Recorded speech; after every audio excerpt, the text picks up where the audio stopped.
Y.A. Tittle, played with a lot of greats. Ollie Matson out of Washington High School. Excuse me.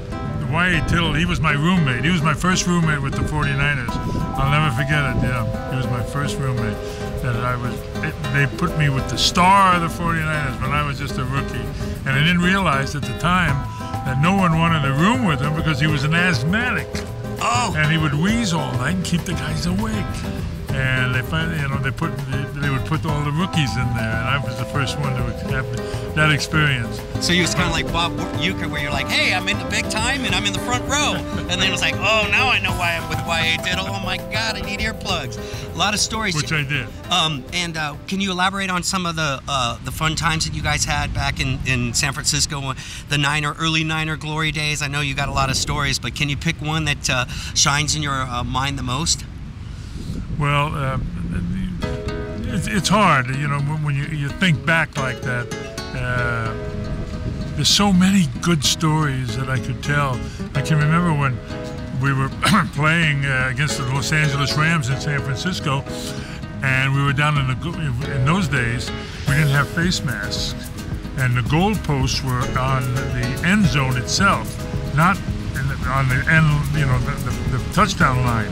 Not in the back like they are now, and so it was all padded and everything. At least they padded it for you. Yeah, right. And what happened was we were down there, and it was like 4th down, and 1 yard to go for a touchdown, and we had to score because there was just seconds left in the game, and we needed 7 instead of 3 points to tie it. So what happened was, they call a play where Joe Perry, Joe the Jet Perry? Correct. Our Hall of Fame, he's also in the Hall of Fame with me, took a direct handoff into the line. Tittle snaps the call, and he hands off the ball. Joe, with his quick start, he dashes into the line, and I opened up the hole, and bang, he runs headlong, head on right into the goalpost. Boom! And he bounced into the end zone for a touchdown. We won the game. And I ran over and everybody was congratulating him. And I picked him up and he said, Jesus Christ, Bob. He said, there's a mighty fine hole you opened up in there. But he said, which one of those bastards missed that linebacker? He thought he was a player. Wow. Well, I can believe that happening, and especially back then with the helmets. I guess you guys got a lot of concussions back in those days. Oh, yeah, but we call them dings. Yeah. I'd get back into the huddle and say, wow, I get dinged. A little dinger. Yeah, but we played by instinct, so we never went out of the game or anything like that. I'd play a whole quarter and not remember what I did until I watched the film the next day. This is the Hall of Fame ring. And it's a little beat up. It's supposed to be a helmet in the middle of that stone, but it says Pro Football Hall of Fame. I went in as a tackle, and my name on this side. Wow, that's a beautiful ring. Now this one over here is a 49er All-Star, 50-year All-Star ring that I was awarded for 1996. From 46 to 96, 50 years, the Bay Area picked the All-Star team, and luckily I was one of the ones picked. I'd like to know a little bit more about USF because I always hear great stories about the 1950 team that was undefeated. Yes, we were the first team. When I went up to USF, I was on the first team that was undefeated as a freshman, and then I went on to play. Naturally, when we were sophomores, I had the experience of losing a game. How did that make you feel? I'd gone all through high school without losing.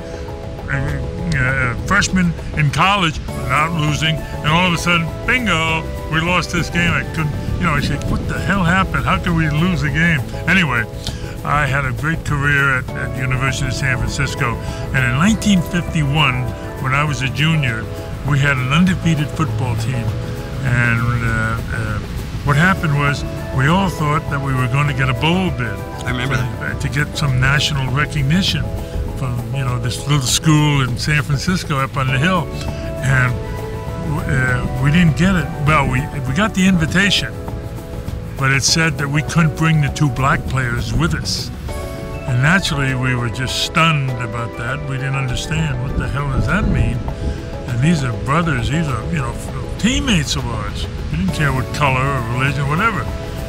And what happened was we just automatically said, no way, we're not going to play in that bowl game. It was against Georgia Tech in the South. And in those days, this was part of, you know, the racial prejudice situation that was going on. And I'm very proud of my team in 1951, the way we stood up and said, no way that we were going to do this. Now, we won't even consider going down without our two black players. That's just ridiculous.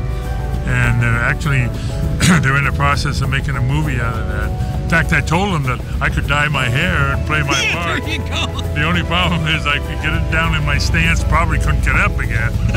Cameron Diaz, who was the daughter of Anne Margaret. Anne Margaret was the mother, and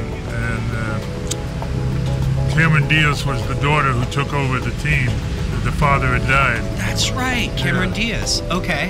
And that was the movie and everything. And I told Oliver Stone at the time, when he asked me to do the movie, I told him, the only way I'll do the movie if my team wins. If my team doesn't win, I'm not going to do this movie.